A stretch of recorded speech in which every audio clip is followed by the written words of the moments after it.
Perkenalkan, nama saya Albert Abednego Simbolon dari kelas 11 MES 1 SMA Negeri 2 Balige. Saya akan menjelaskan tugas kimia saya tentang fraksi minyak bumi. Minyak bumi merupakan campuran senyawa-senyawa hidrokarbon. Untuk dapat dimanfaatkan, perlu dipisahkan melalui distilasi bertingkat, di mana dalam proses distilasi ini dipisahkan berdasarkan perbedaan titik didih dalam sebuah kolom bertingkat.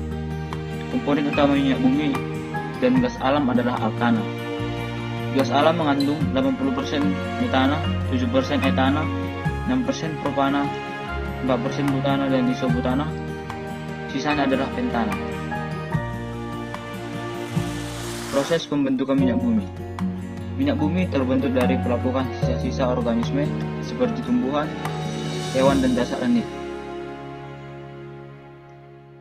di mana semua organisme-organisme ini tertimbun dalam dasar lautan bersama lumpur selama jutaan tahun.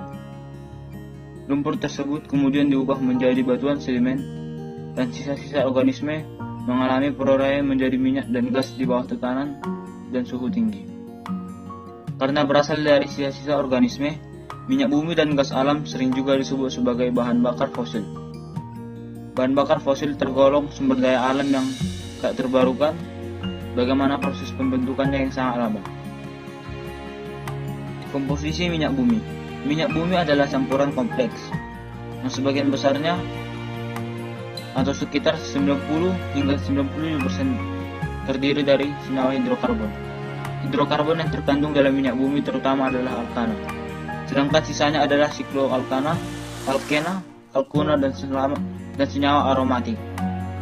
Komponen kecil sisanya selain hidrokarbon adalah senyawa-senyawa karbon yang mengandung oksigen, belerang, ataupun nitrogen.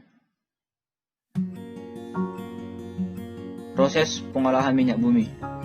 Untuk memperoleh minyak bumi, perlu dilakukan proses pengeboran. Minyak bumi yang ditemukan biasanya akan bercampur dengan gas alam,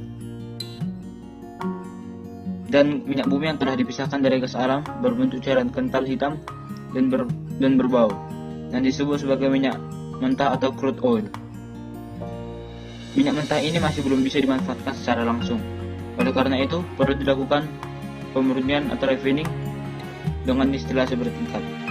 Prinsip distilasi ini adalah pemisahan komponen-komponen campuran berdasarkan perbedaan titik didih, sehingga dapat dikelompokkan komponen-komponen dengan rentang titik didih tertentu, dan dapat disebut sebagai fraksi-fraksi.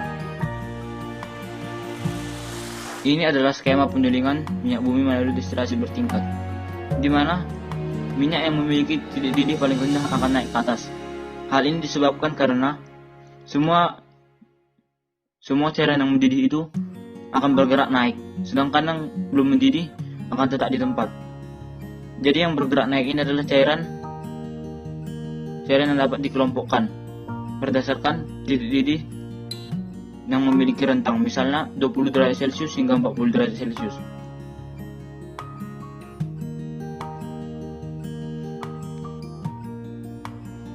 Ini adalah pembagian hasil fraksi. Hasil fraksi ini dapat berupa gas, petroleum ether, bensin atau gasoline, nafta, minyak tanah atau kerosin, aftur, solar dan minyak diesel, pelumas, parafin, lilin, dan juga aspal. Di mana semua fraksi-fraksi ini terdiri atas ikatan atom C. Dan ikatan atom C semakin sedikit, maka titik didihnya juga akan semakin rendah. Dan jika ikatan atom C-nya semakin tinggi atau semakin besar, maka titik didihnya juga semakin besar dan tingkat kekentalannya juga meningkat. Proses pengolahan minyak bumi terbagi atas dua, yaitu pengolahan minyak bumi tahap pertama, dilakukan dengan distilasi bertingkat, sehingga hasil pada proses distilasi bertingkat meliputi fraksi pertama menghasilkan gas yang akhirnya dihasilkan kembali dan dikenal dengan nama LPG atau LPG. LPG digunakan untuk bahan bakar kompor gas dan mobil BBG, atau diolah lebih lanjut menjadi bahan kimia lainnya. Fraksi kedua disebut nafta. atau gas bumi.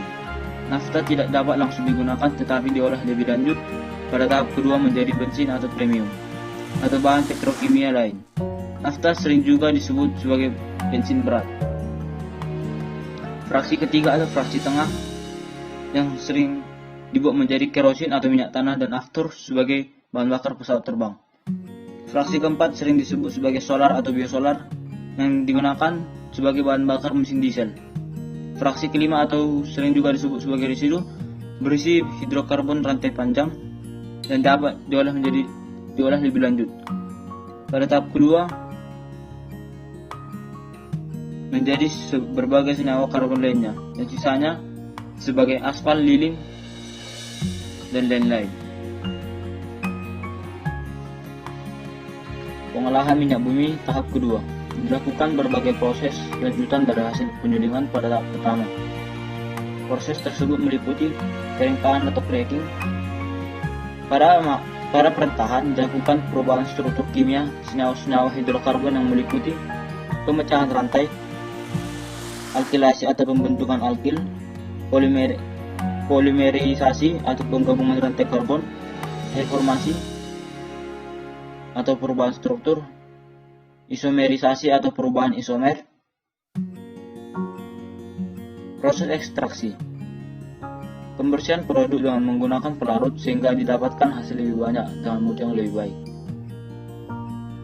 Proses kristalasi adalah proses pemisahan produk melalui perbedaan titik cairnya.